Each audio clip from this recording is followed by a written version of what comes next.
Now, President Trump says he wants the FBI and the Justice Department to investigate alleged links between the late sex trafficker Jeffrey Epstein and former Democratic President Bill Clinton. Posting on Truth Social, the president's announcement came amid mounting questions over his own relationship with his former friend Epstein. Let's speak now to our North America correspondent, Neda Tawfik. Neda, I've been looking at this post on Truth Social, at which President Trump says Epstein was a Democrat and he is the Democrats' problem. Tell us more about what he's been saying. Hello, everyone. Carl is here. The Epstein files just exploded in a way nobody saw coming. 53 pages. 53 pages the Justice Department quietly released on March 5th after being caught hiding them. Pages they labeled as duplicates. Duplicates. That was the official explanation for why FBI interview records detailing a woman's claim that Jeffrey Epstein introduced her to Donald Trump for abuse when she was 13 years old never made it into the public release. Yeah, well, as you know, this is a controversy that just won't go away for President Donald Trump. And after this week, this latest kind of tranche of 20,000 pages from the Epstein estate revealed new communications, personal emails of Jeffrey Epstein. Everyone combed through it, including Democrats, who highlighted 3 emails in particular regarding President Donald Trump.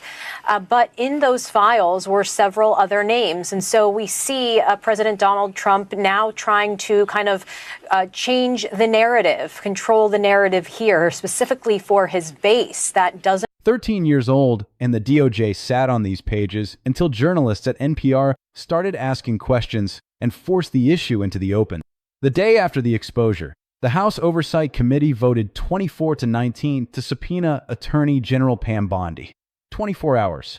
Want to let this Epstein controversy go, despite him urging Republicans and his base that it's all a hoax. So President Trump in this Truth Social post is now suggesting that this is another Russia scam. He's referring to previous investigations that looked into whether, the Trump campaign had colluded with Russia to help his chances during the election. And so he has always kind of held a grudge about the investigations that were held at that time.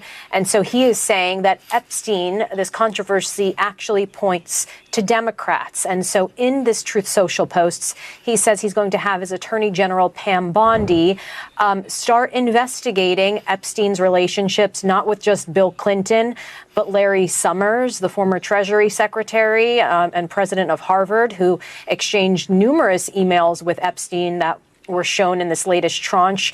Larry Summers, has said he regrets staying in touch with Epstein after he was found to have, had these relations with young girls.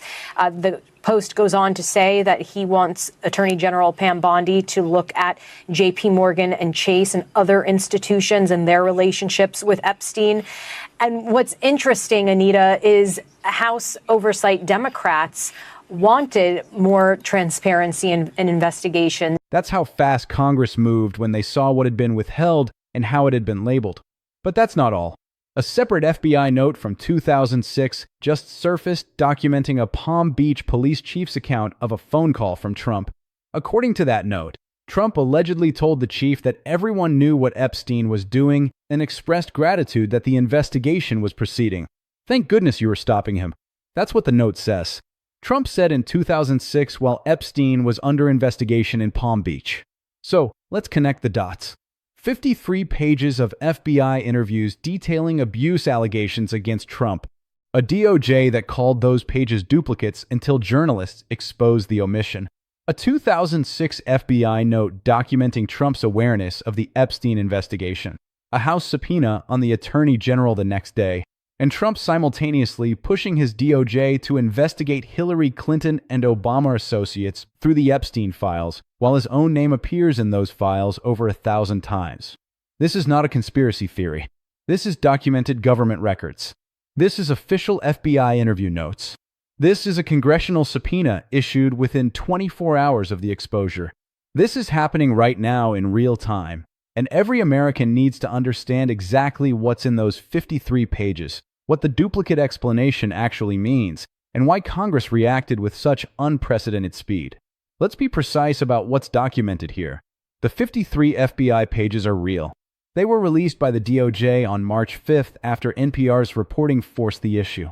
The pages contain FBI interview records from 2019, where a woman makes detailed allegations about being introduced to Trump by Epstein when she was 13. These allegations are in the official government records. That's what the pages say. That's what the FBI documented. The DOJ originally labeled these pages as duplicates and excluded them from the public release. Duplicates, not relevant, not new. Duplicates. That was the official position until NPR started digging and exposed the omission. Then suddenly the DOJ acknowledged what it called an erroneous hold on those pages. Erroneous hold. That's the government's explanation for why 53 pages of FBI interviews detailing abuse allegations connected to the sitting president never made it into the public release until journalists forced them out. Congress looked at that explanation and moved within 24 hours. 24 members of the House Oversight Committee voted to subpoena the Attorney General because they didn't buy the erroneous hold story. They looked at the pattern. They looked at the content. They looked at the timing. And they concluded they needed documents and testimony under oath rather than DOJ characterizations of its own conduct. Now, let's talk about the 2006 FBI note because this is where the historical record gets even more significant. That note documents a Palm Beach police chief's account of receiving a phone call from Trump during the original Epstein investigation. Trump allegedly told the chief that everyone knew what Epstein was doing. Think about that. In 2006, Trump was allegedly telling the police chief running the Epstein investigation that everyone was aware of Epstein's activities, and he expressed gratitude that the investigation was happening. Thank goodness you were stopping him. What does that note establish, and what doesn't it establish? It establishes documented awareness. It establishes that Trump was sufficiently connected to what was happening that he called the police chief to comment on the investigation.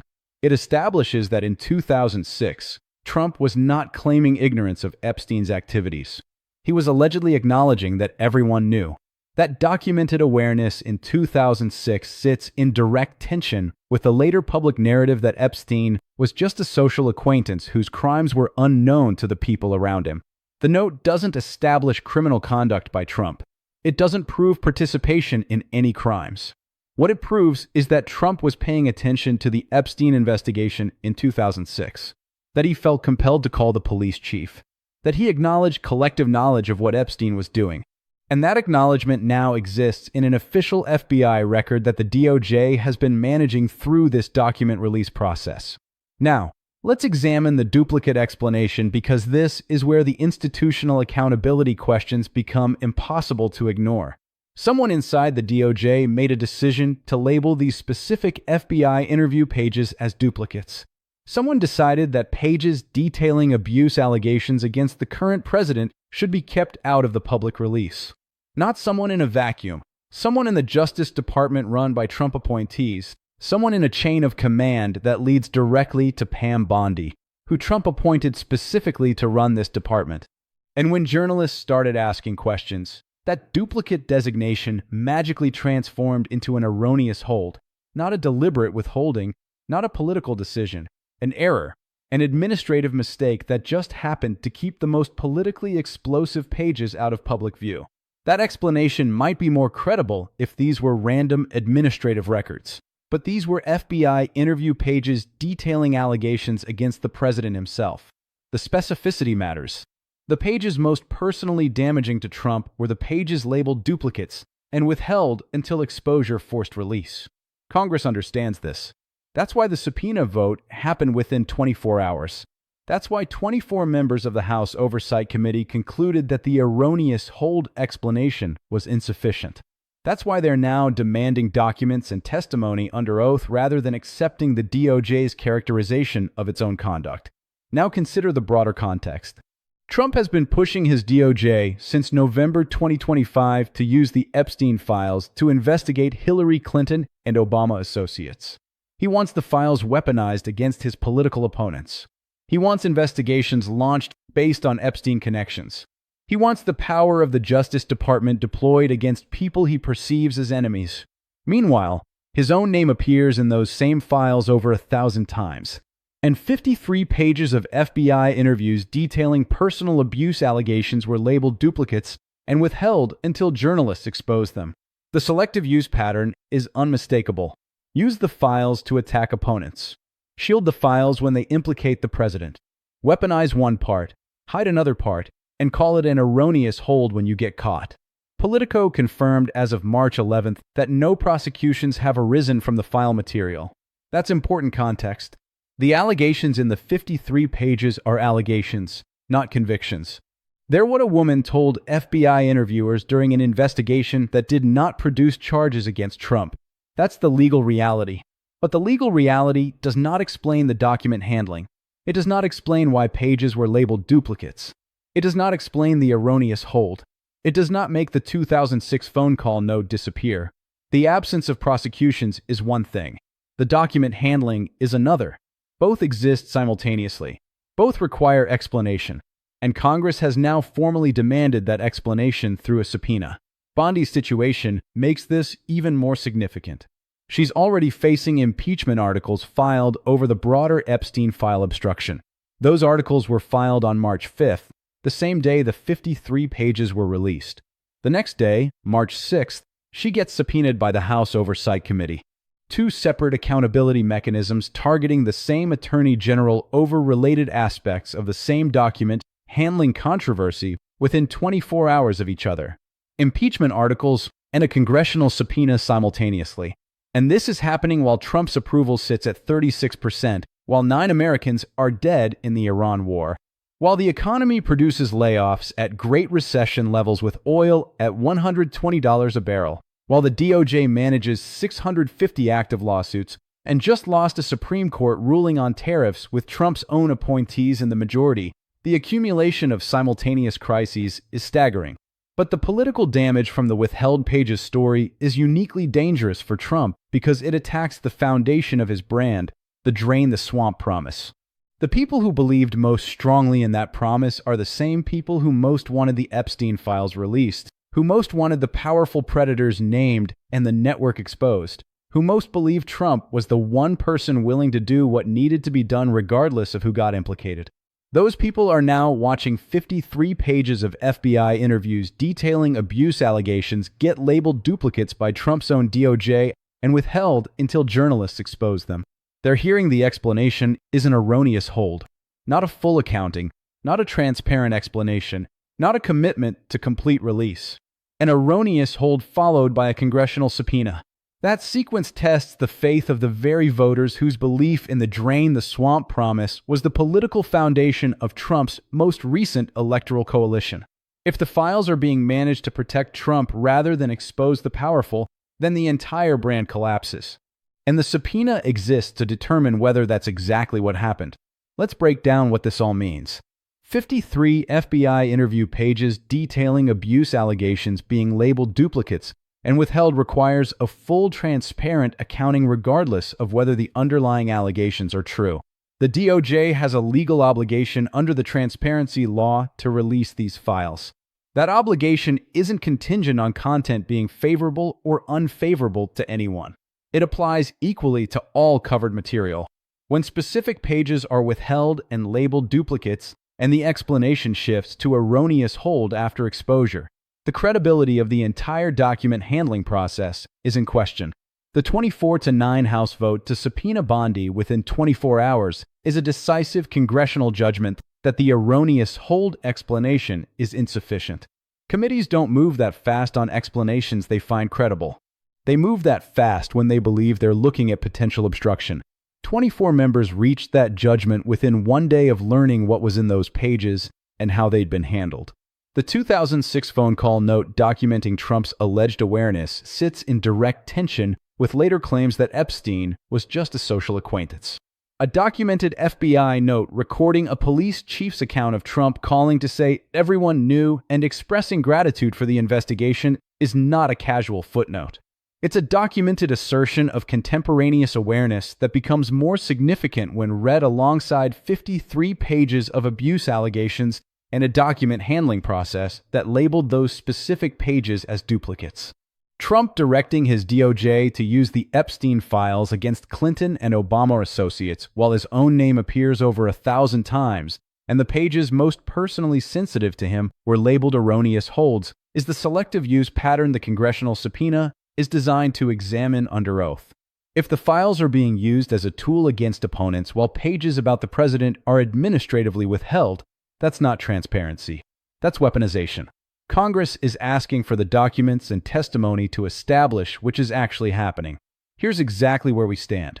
The DOJ released 53 previously withheld FBI pages after NPR exposed their omission. The pages contain FBI interview records from 2019 where a woman alleges Epstein introduced her to Trump for abuse at age 13. The DOJ called the pages duplicates originally, then shifted to erroneous hold after exposure. House Oversight voted 24-19 to subpoena Bondi the next day.